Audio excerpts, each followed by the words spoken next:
Good evening, North Carolina A&T fans, and welcome back to the Aggie Pridecast. I'm your host, as always, Brian Holloway, and tonight I have two very, very, very special guests. These are champions many times over. Two young ladies from the North Carolina A&T bowling team, the 2025 MEAC champs. I can add that, and they already have an opponent for the NCAA tournament. They are headed there. They are headed to Rochester, New York, to play Louisiana Tech, a familiar foe in the tournament and throughout the season. I have with me Maya Aviles and Chloe Newberry. Aviles is our MEAC Bowler of the Year. Newberry is first team all MEAC every year, seems like. Welcome, ladies. How you doing? Good. Maya, I guess I'll start with you. Tell me what it was like to find out who your opponent was, and you guys are pretty familiar with them. We are very familiar with Louisiana Tech. This year it's kind of different. They did lose a lot of people, so it's kind of a different team. But we still go in with the same intensity and respect for them as opponents because they are great competitors. I want to ask you, ladies, you guys have to be the most successful program on the campus. I mean, I don't think it's close. Let's run through some numbers here. 4 of the last 5 MEAC championships. The last 5 bowlers have been from A&T. Last 5 MEAC bowlers of the year have been from A&T. Shout out to Maya. Shout out to my homegirl Melanie Caden. She got 2 of those. And then you've got multiple first team all MEAC. This is the 7th time you guys have been to the NCAA tournament, the 5th straight year you've been to the NCAA tournament. I mean, the numbers are mind-boggling when you really think about what you guys have really accomplished. I mean, you look at Coach Kim Terrell-Kearney, she's got like 12 first-team all MEACs, 22 all to 22. 12 different players have won 22 first-team all MEAC honors. Chloe's got 3 in a row. When you guys really think about it, what is the magnitude of this program and what they've been able to do? I'll start with you, Chloe. You got a big smile on your face. This program is, when you put it into numbers like that, is kind of crazy, like just to even think about. And we've had so much success in the past, and it's only up from here, honestly. The sky's the limit, honestly, with this team and the coaches, and there's even more talent coming in. It's just going to get better and better. What has it been like for you, Maya, just being a part of such a tradition here at A&T? It's interesting because sometimes you have to build up a program and you grow with the program. But when we were freshmen, we came into an established program. We had to meet the standard.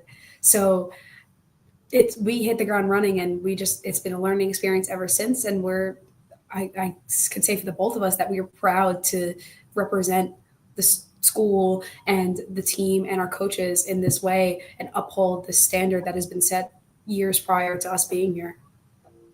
Does anybody ever approach you guys on campus and bring up the fact that you guys have been this successful? Or you guys just kind of go around campus incognito and nobody really knows what is really happening in bowling alleys across the country for North Carolina A&T? It's a little bit of both. It's a lot of both. I would say a majority of time, I don't really frequent campus anymore, but when I did, I would say a majority of the time, no one really knew. No one really knew what we were up to. We would get a lot of, hey, we have a bowling team? Yeah. We would get a lot of that. Sometimes we get frustrated and we'd be like, yeah, and we're better than every other team here. Like sometimes it would get to a boiling point when you get asked enough. But then sometimes select few students will be like, oh my God, I don't think you get the I was stopped in the cafeteria once and he was like, I don't think you guys get the recognition enough. You guys are really good and you keep winning and stuff. So honestly, majority of the time it's just incognito and no one knows who we are. Yeah, I'd say that's about it. Like the majority of the time we're incognito, but some of the time they're like, are you on the bowling team? I was like, yeah. And it's either we have a bowling team or oh my gosh, your guys are so good. Like it's a little bit of both. The eighth ranked team in the nation. They will go into Rochester, New York on April 4th. 9 a.m. contest against Louisiana Tech. The overall number one seed in that region is Youngstown State. And you guys see these teams throughout the year. What do you think of your bracket, Maya? I think our bracket is it's a very competitive bracket. Youngstown State is definitely the team to beat. They have had an outstanding season. What Coach Doug has done with that program, he has built a quality program with quality bowlers, and they are going to be hard to beat. And they score well, they make their spares, and they like to compete. So they're going to be the ones to beat. No question about it. We are here with North Carolina A&T bowlers Maya Aviles and Chloe Newberry. Chloe, tell me a little bit about Sunday, what that was like for you guys. I know there was kind of some redemption there for you guys. UMES stopped you guys from winning 4 in a row last year, but you guys came back this year, kind of wanted some redemption there for you guys. Tell me a little bit about Sunday. I think all year we've been waiting for this tournament. I'd say it's been like we love postseason. We're ready for postseason every year to come around. But I think this year was like, okay, MEAC's coming around. Like, let's step on it. Like, and we're gonna continue. We're gonna continue to step on it throughout the postseason. But I think when we saw that MEAC was right around the corner, I think it was, hey, like it's our time to get it back. And that was all year. No, you're good. And that was, I think, all year was the goal. Like, we start with MEACs and then we continue to push it through NCAAs and ITCs. I thought it was interesting. You said you guys, after that loss last year, you thought about it for the rest of the semester. Like it was there forefront of your mind. And then you come back this season and it's there again. I mean, what was that like for you guys to just kind of have that at the forefront of your minds? I mean, how much did that drive you guys? So it was funny because prior to that loss, we had never known losing the MEAC. We won our freshman year, we won our sophomore year, and we walked into that bowling alley like it was going to happen again. We were going to win. So we got out-bowled. It wasn't like we made mistakes and everything. We got out-bowled. They bowled better than us. So to lose like that just stuck with us. And don't get me wrong, UMES, great team, love them, love their coach. But it stuck with us in a certain way that fueled the next 6 months. It was a feeling that we definitely never felt before. Yeah. And definitely not having felt that, we didn't want to feel that again. That felt horrible. We were kind of like, what happened? We didn't know what to do with ourselves, how to act after that happened. We didn't know how to react. And we reacted by showing up the next season, practicing our butts off, and winning again. And I think it was every time we bowled UMES, it was in the back of our minds. So it was okay, it's go time. UMES was the team, that we wanted to beat in the MEAC. And I mean, UAB is a good team in itself. It was just, I don't know. Every time we bowled UMES, it was different this year. Yeah, and definitely not to discredit UAB. Yeah, Coach Cruz is on there. She's had an outstanding season, and we've kind of been predicting that this is going to happen. We were going to bowl them on the show the entire season, but last week we were like, we're definitely bowling them on the show. But we hit UMES in semifinals, and we had said, we were like, we got to beat the brakes off them now. Yeah, y'all like y'all meant that thing. That was got to beat the brakes off them now, so they don't think they have a chance on the show. Yeah. So there was some definitely mental game in it, for sure. Yeah. It was definitely a different level of play. Yeah. when you lose like that, you have to come back the next year, and freshmen are incorporated into the team. How do you get them to that level of, I guess it's not too exaggerating saying level of anger or passion that you guys had? How do you get them to that level? I would I would say as a freshman you don't really understand it until it happens after the fact. So I'd say like now they have that drive and urge to win. I'd say every year, but I mean it's not like they didn't want to win. It's just a different feeling when you're in the moment. But with us talking about the loss all year, I think they had a little inkling that we had to step on the gas a little bit. Yeah, and we're lucky enough that these freshmen are so open to learning and so open to learning by example and like what the path that we following the path that we for them. So it was kind of easy for them to fall in line like that and understand the intensity of the show and bowling on the show and like what we wanted as like juniors, like following us into our senior year. So they kind of just fell in line. So let me tell you when I thought that it was over. It was game one. You had a crazy shot. I mean, it was just like the pin wobble, then it knocks one down, and then it kind of spins around. Like it was incredible. Like it wasn't supposed to happen by the laws of nature, but it did. And your look kind of was like, I can't explain it, So that's what I thought. Like, hey, there's no way we're losing. If she makes that shot, there's no way. That wasn't on purpose. It kind of just all weekend it had been like hooking more. We're gonna get into bowling technicalities here for a second, but it was hooking at our toes. So the more it hooked, the sooner it hooked, the more it would go through the face. So I didn't miss on that shot. I kind of just hooked really early, and I was like, okay. So I was ready to shoot the six pin. I didn't even see it go down until everyone was like, ah. Was it the six pin? Yeah, the head pin shot across the pin deck, came into the 10 pin. I was ready to shoot the 6 pin, and then the 10 pin fell in a way that pushed the head pin forward. And I was like, for some reason, I just thought you rolled a 2 pin.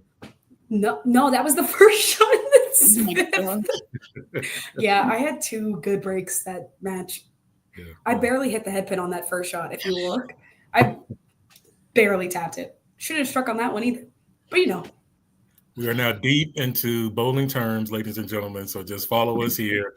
I'm used to it because Caitlin was my intern, and so she talks only in bowlese, so you just always have to, what does that mean? What does that mean? What does that mean, Melanie? So now I kind of understand all the terms. So I'm ready for you guys tonight, so it's all good. Listen, I'm ready to break out into full teacher mode if I have to. Don't worry.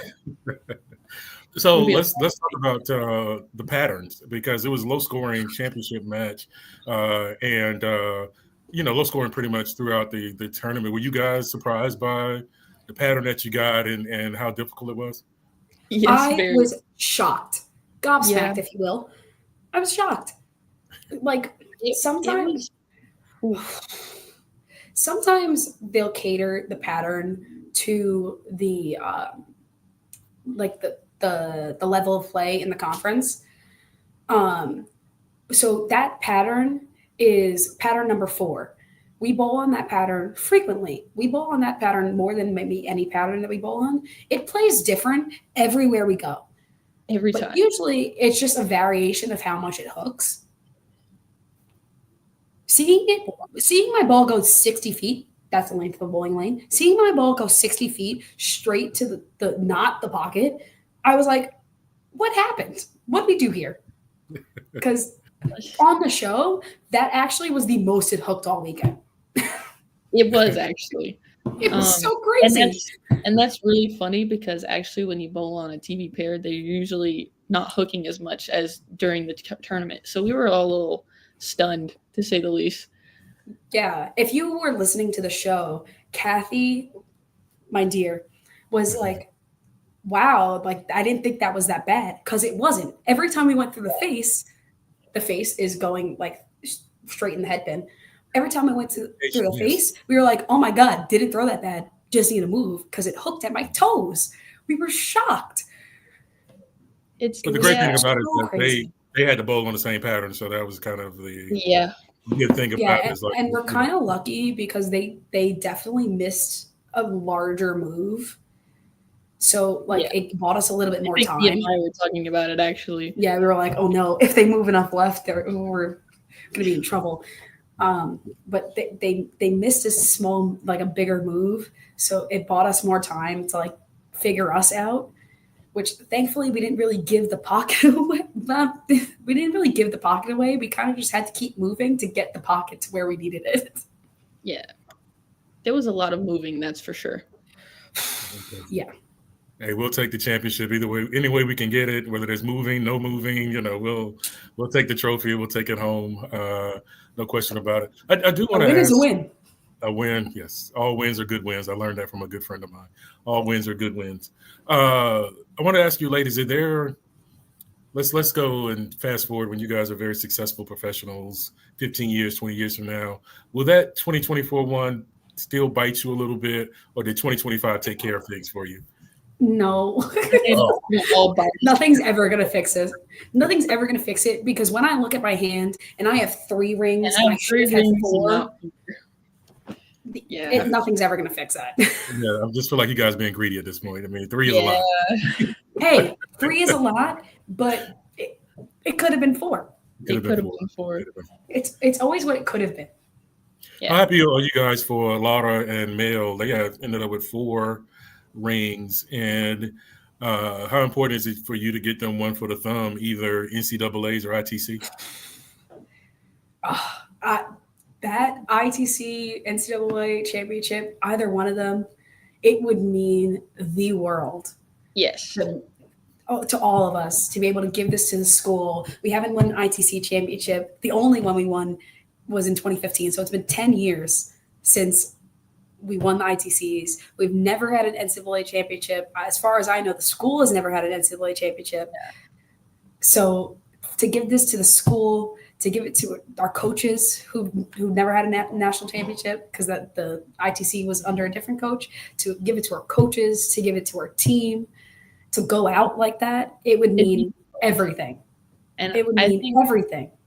Yeah. I think if we just focus once, just getting through next week, through the Final Four, if we have that mentality, because we haven't done it since we've been here. So getting through that, I think it'll be just like a stepping stone of, hey, we're here. Like, we can do this. Like, just one step at a time, basically. We just got to keep that mentality. Yeah, and I think with our region, I think we got a good draw. So we have a very good chance of making it out. It's just the fact of executing and doing our job and making our spares, making good shots, and putting ourselves in the best possible place to hold that regional ticket punched big card at the end of the week. We're here with Maya Aviles and Chloe Newberry, 2 members of our North Carolina A&T bowling team. Maya is the MEAC Bowler of the Year. Chloe Newberry, and first team All-MEAC. I need to add that as well. Chloe Newberry is first team All-MEAC as well, 3 times in a row. And Chloe, I wanted to ask you about your journey. You were a walk-on. I mean, and for you to reach your senior year with 3 first team All-MEACs, you have some all-region accolades from NTCA as well. Just talk about your journey to becoming one of the best bowlers in this program's history. I was actually thinking about this last week whenever I had to answer questions for the show. I'd never really thought about my journey until then because it's been kind of crazy. I wasn't supposed to be, good. I was supposed to just come here, have fun. I just wanted to come and have fun that very first tournament. I was like, this is great. I'm having a great time. And I didn't even bowl. So, my first time bowling was, during the spring semester of my freshman year. And I kind of told Miss Kathy, who was commentating the MEAC show, I was like, yeah, I kind of just got given the opportunity, kind of ran with it, and then started my sophomore season. So it was a quick turn. It was a very quick, you're getting put in, go, now you're starting. And I'm like, oh, Surprise, 4-hole.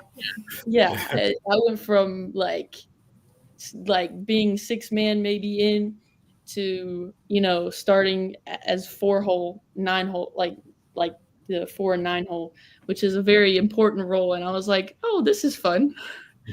And I was going like bowling. I think my very first time anchoring was in a roll off match. So yeah, and I was just like, yeah, like my sophomore year, my first time anchoring was a roll off match, and I was just like, well, how did I get here? So it's just kind of crazy when you think about it. Like looking back, it's been a wild journey, that's for sure. But give I give so much credit to Coach Kim and Coach Eric because I wasn't anything near the accolades of any youth bowler today. Like I was just, oh hey, as Coach Kim said, she looks pretty good. She can come along, and then all of a sudden I'm here. So it's kind of a crazy journey. What's your mentality toward the game? Because it just sounds like you were just like, I'll just jump in and I'll just bowl. There were no nerves there. There was no craziness for you. So how do you approach the game? Are you usually that relaxed and just take it as it comes? I like to say that I don't feel a whole lot of pressure. Like I know when I need it. Like I know when the time comes, like, okay, you need a strike. Like you need this one. I stick to my routine and everything just comes. Like I don't feel a whole lot of pressure when I know I have it. I just have it. Like I'm just relaxed. I have a lot of confidence in myself when the time comes. Sounds like it. It sounds like it. At what point did you feel like, hey, I'm a pretty good collegiate bowler? At what point did that moment hit you when you said, hey, I belong among the best? Actually, I'd say later than it probably should have.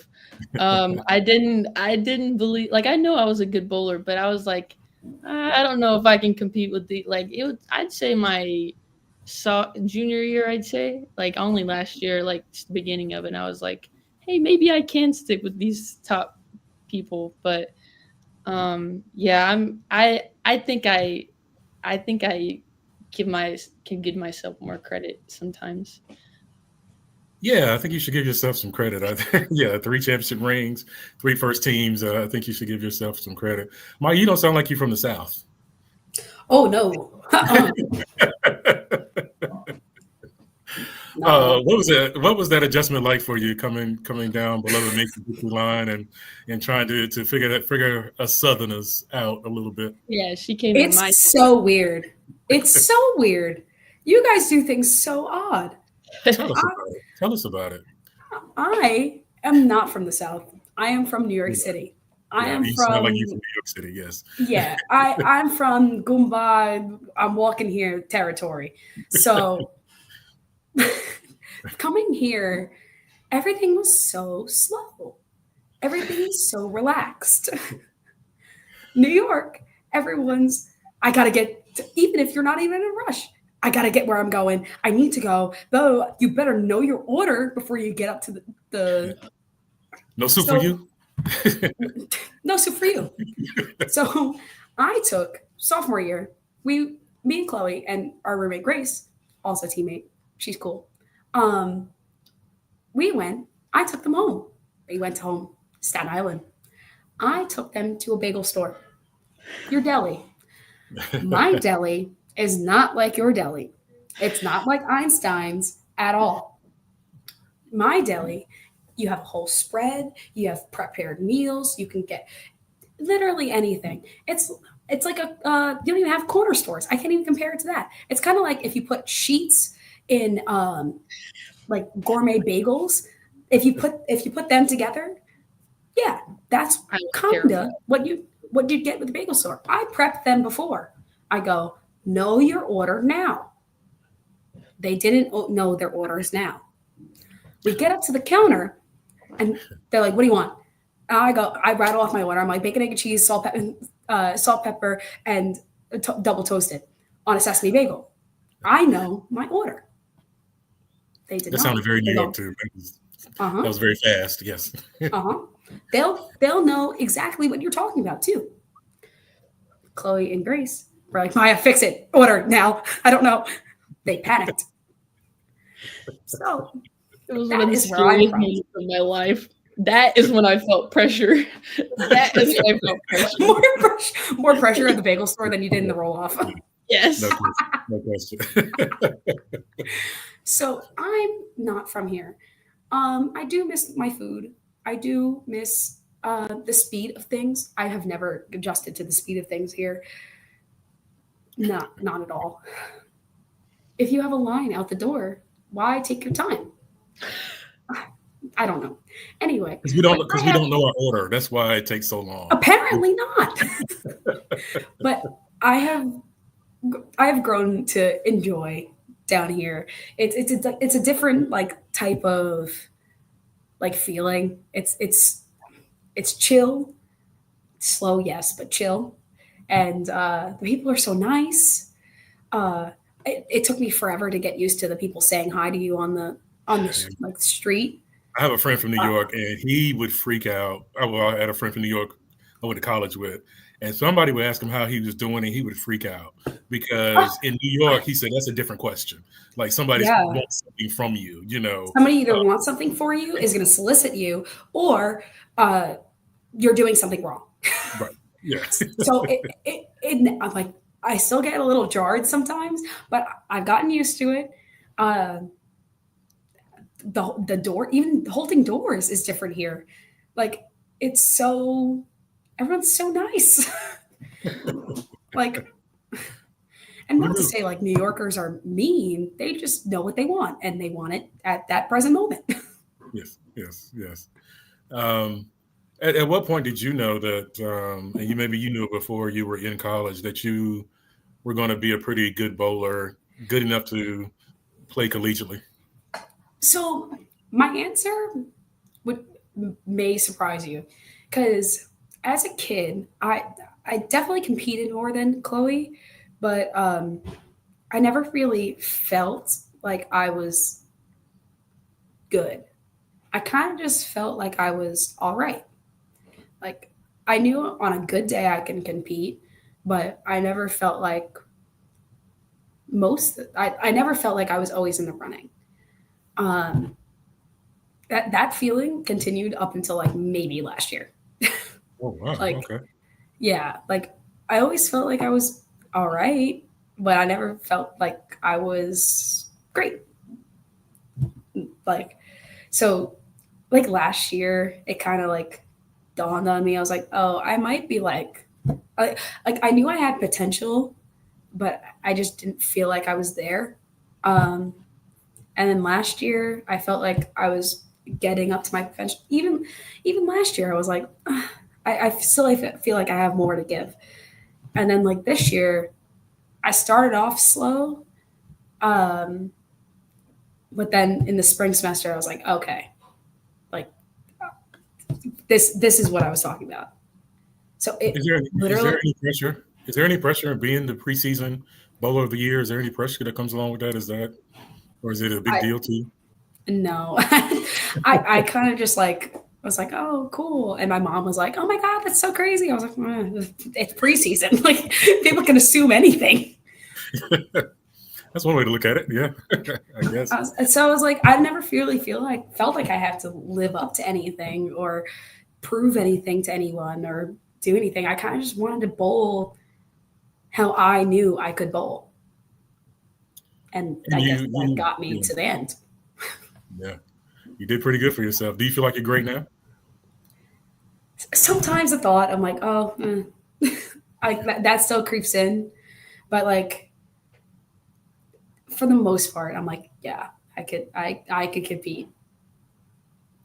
When you came to college, you ever think that you pull off the trifecta, preseason, postseason, and then most outstanding player? I mean, is that not at all? Not at all. I was a rambunctious freshman coming in. I had high hopes for everything, whatever. But like when reality set in, I was like, like anything is good. I'll take any award. And so to come away with all three, I still really don't even comprehend that. I'm like, oh, wait. Do you know a guy named Ivan? Yeah. Yeah, shout out to him. He just chimed in. Shout out to North Carolina A&T Lady Aggie Bowling. I guess that's the Facebook page. They're watching us tonight. Grace Stoll, shout out to her, another champion of the North Carolina A&T bowling team. Miss Waller is also watching us here. So, Oh, you Laurie. The so GOAT. no doubt about it. Lonnie Shaw. So we want to give a shout out to all the folks watching us here tonight, watching the champions, the North Carolina A&T Aggies, MEAC champions, 4 out of the last 5 years. Let me ask you guys, ladies, this. Who was your senior class coming in? Who were the ladies who were seniors when you guys It was Etika, Pam, and Christina. Yeah. How do you guys compare yourselves to that senior class now that you are seniors? And what were some of the things that you guys tell this year's freshmen? Are you repeating some of the things that were told to you? How do you guys compare as senior classes? It doesn't feel real. It doesn't. It doesn't feel like we are supposed to be in their like spot. It doesn't feel like it. I was gonna say. It kind of. I was talking to Pam when she came for our home tournament, and she was like, "Hey, freshmen!" Or Etika called us freshmen, and I was like, "That feels like 10 years ago." And no, but at the same time, doesn't feel like an incorrect label. I'm like, yeah, but I think the biggest thing with their leadership, or with those three, was their leadership.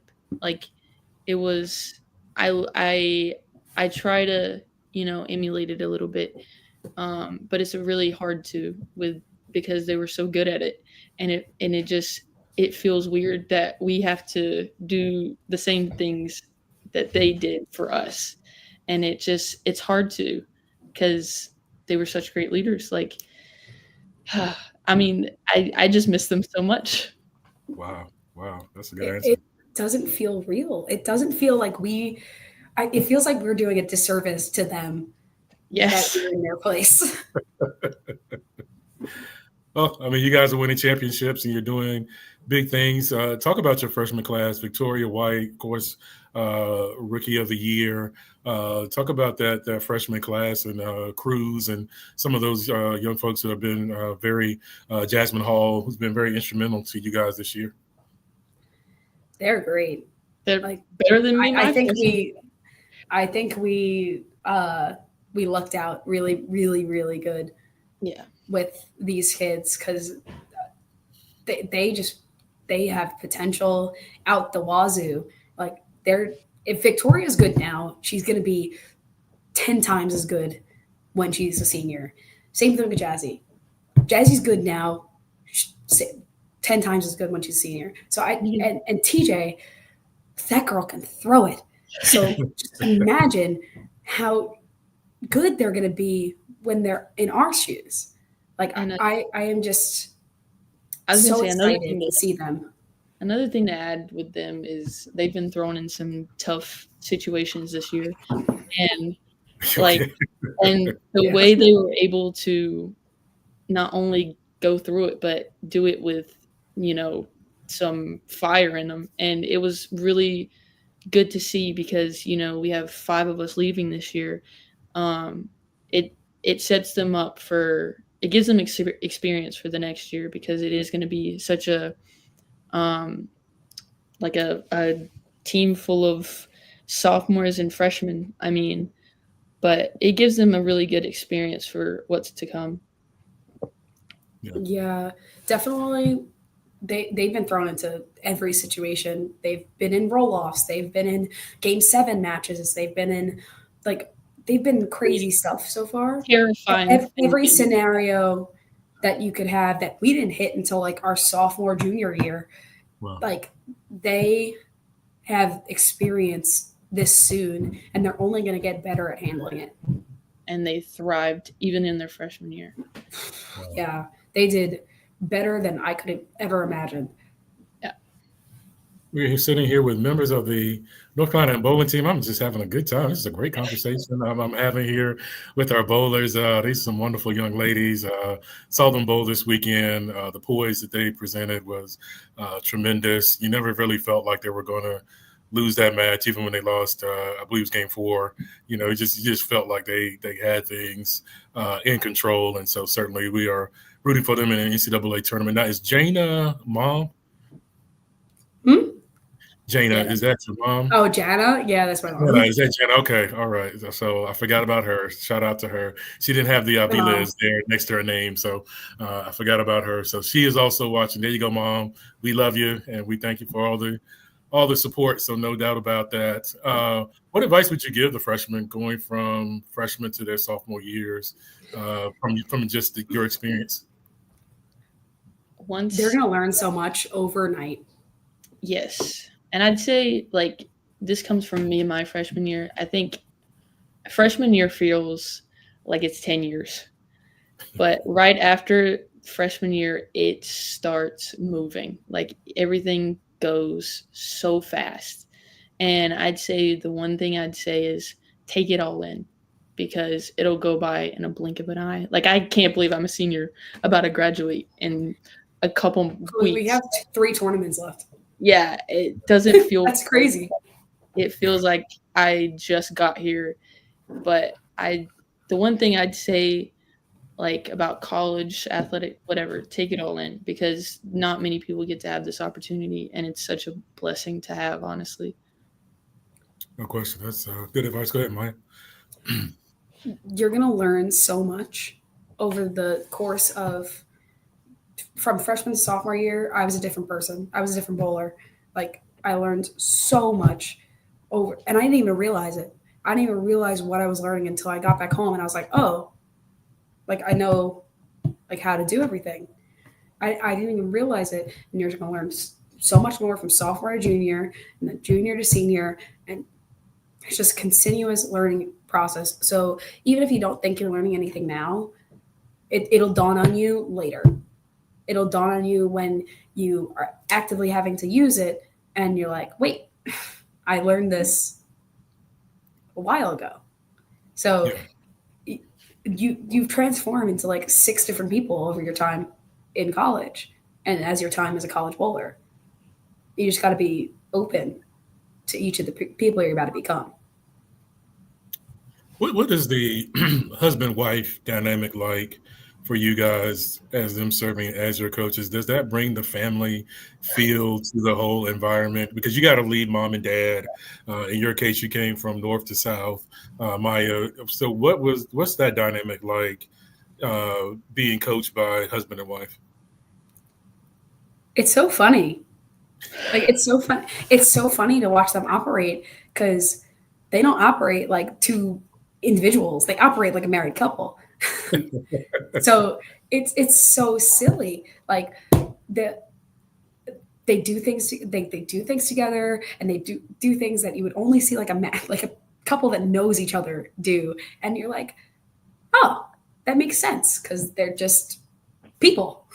Yeah. So it really brings the humanity to them, because at the end of the day, they're coach, but they're still a person. They're still their own individual.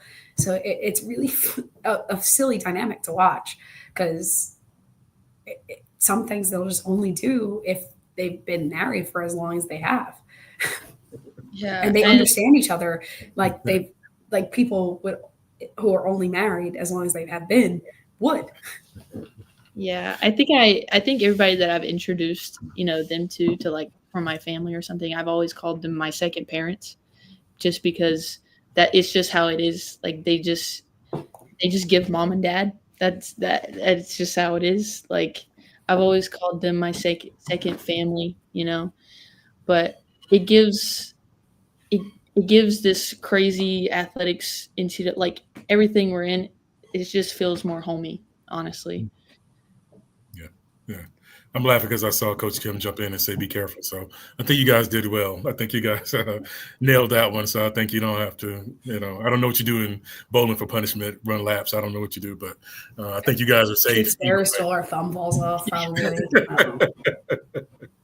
No question about that. So tell me about future, starting with you, Maya. After you graduate, what's your major? Kind of what you want to be when you grow up, type situation. So just talk about futures beyond the bowling alley. So I last year I finished my undergraduate early, so I have a degree in teaching, and currently I'm in my master's program. I have a degree in history, and I'm currently in my master's program for teaching.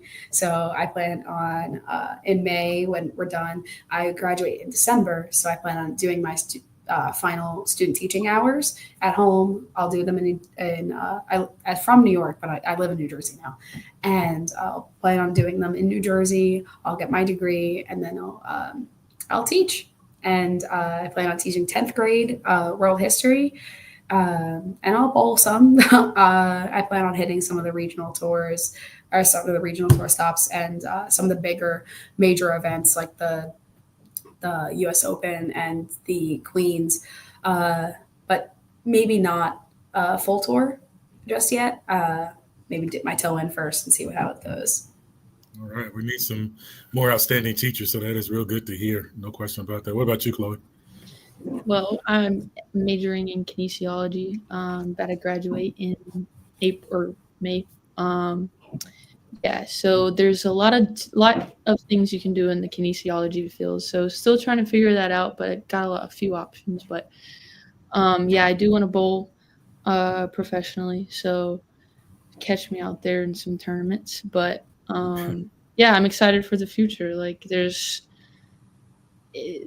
definitely not going to stop bowling. That's for sure. It's a passion. It's a love. I can't stop. So, and it's one of those sports you can do until you're 6 years old. So never going to quit. Honestly, this is how it's looking. Sounds wonderful. Same. That is great to hear. Speaking of passion, let's talk about celebrations after strikes. Maya, you're very photogenic after your strikes. I mean, they're the best shots I've seen from any athlete here at North Carolina A&T.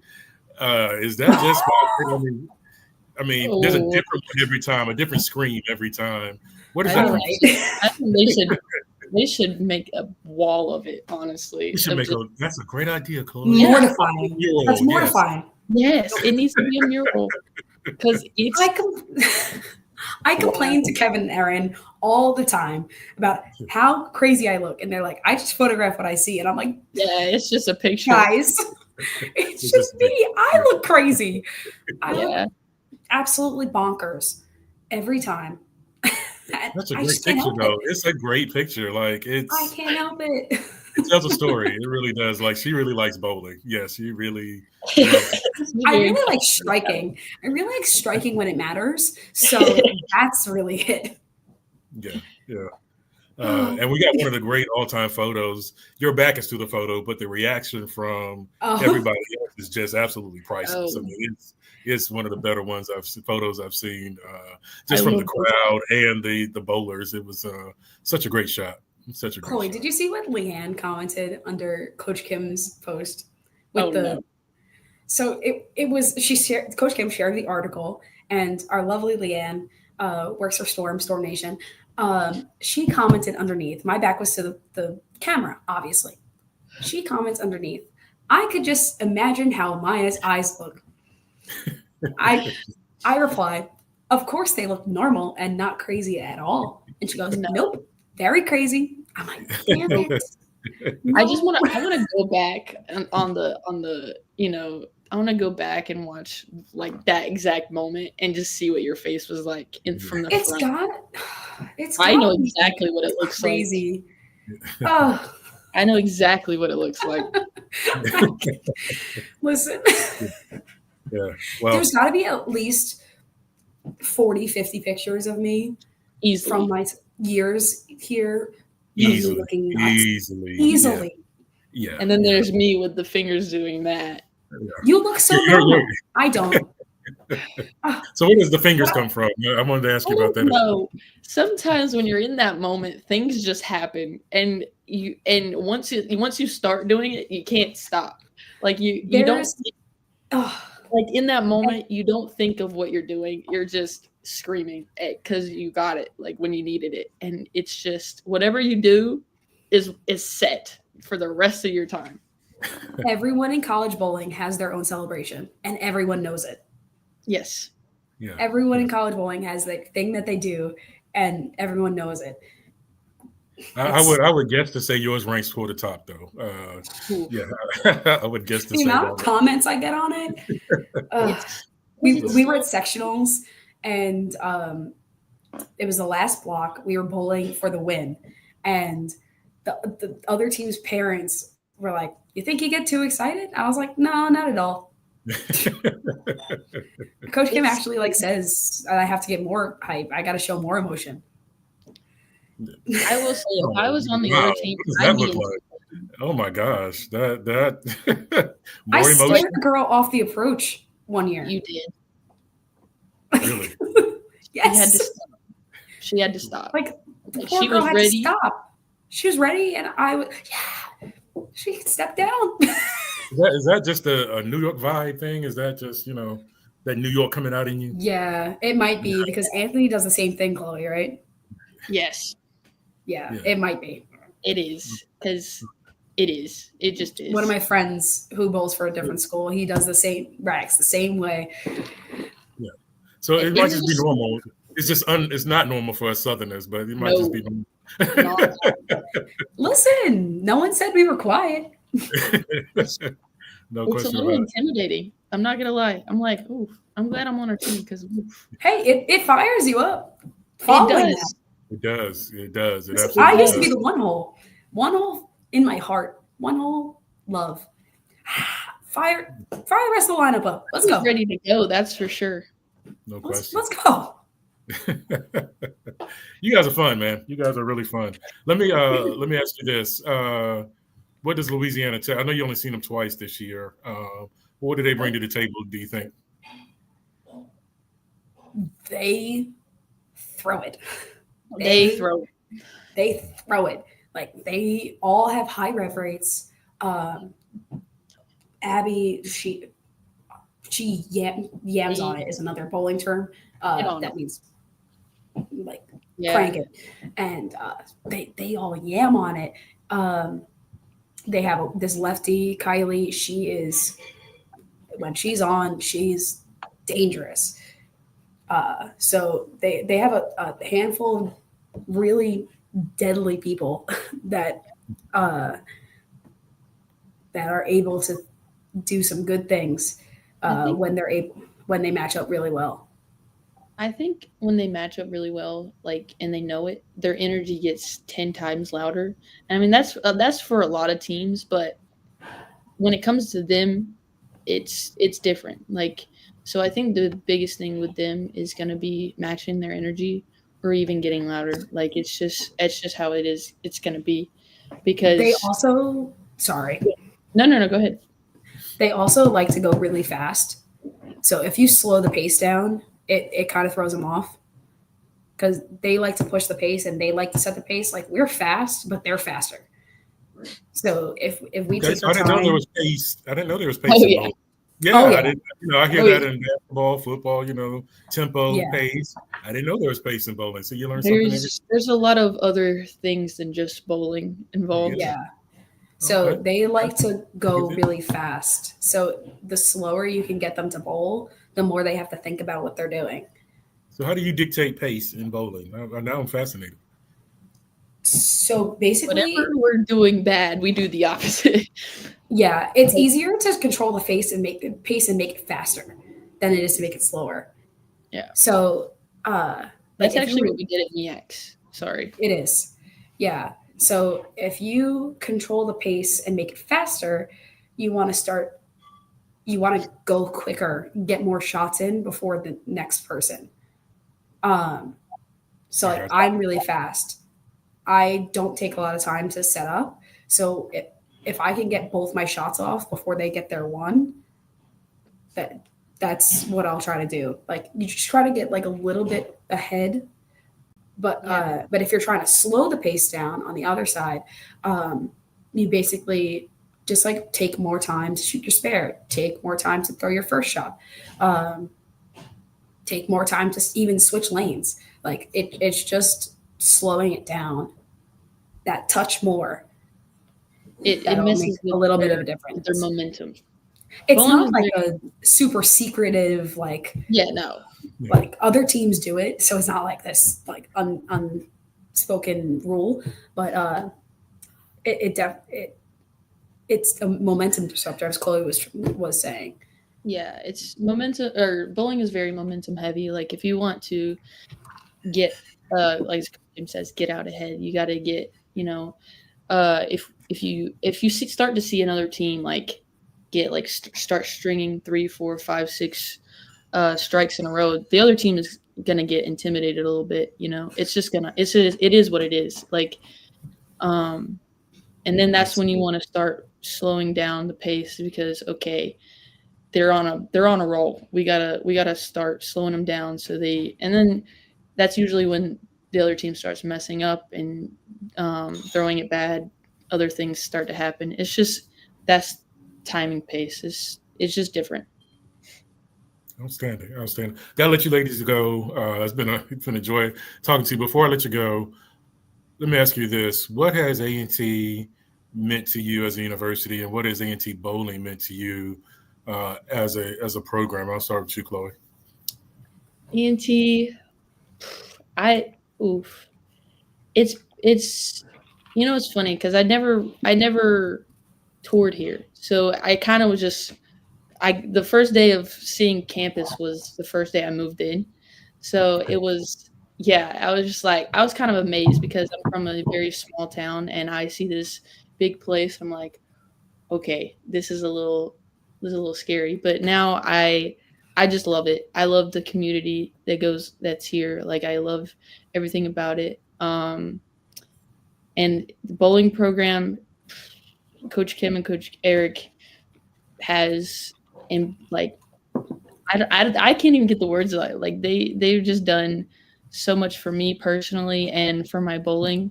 I'd say more me personally than my bowling. They've helped raise me, honestly. But it's really a program that is going to keep continuing to, sky's the limit, and um, I I'm prepared to see what happens. Like I'm ready to see what these freshmen, sophomores do in the future. It's just going to be exciting to see. What about you, Moy?